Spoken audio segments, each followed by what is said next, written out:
A woman has died following an altercation with an occupant of a home she entered on the Gold Coast in the early hours of Tuesday morning. The intruder, who police said was not known to the residents, walked into the Partridge Place duplex in Tugun before being spotted by one of the residents, who went outside to confront her, leaving his partner and children inside. Queensland police responded to an emergency call made by the residents around 1:40 a.m. After local authorities arrived on the scene, they say the woman, reportedly aged in her 30s, was unresponsive after a fight broke out in the backyard. She was physically detained by the occupant of that premises and held down on the ground in that position whilst police were contacted until their arrival, Detective Inspector Chris Ahern said. Despite police and paramedics trying to provide urgent medical assistance to the woman, there was no signs of consciousness, and they were unable to revive her, with police declaring the woman dead at the scene. Detective Inspector Ahern continued by saying despite the family not knowing who the intruder was,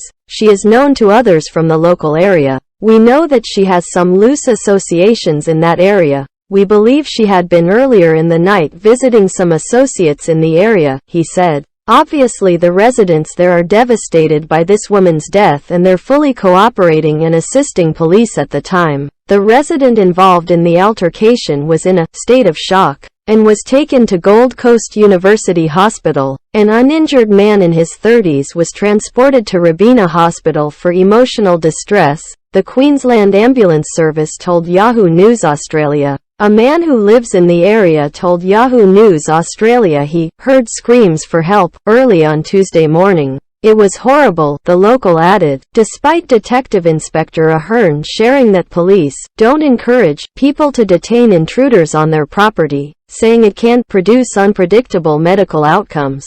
He also acknowledged the confronting situation the family were put in. It is people's right to defend their property and certainly use reasonable force necessary to effect that defense of property, he said. Like any person who would be woken and find an intruder on their house, this person has taken the decision to detain that person, he continued. The woman's identification is not being given at this time and a police investigation into the incident is continuing.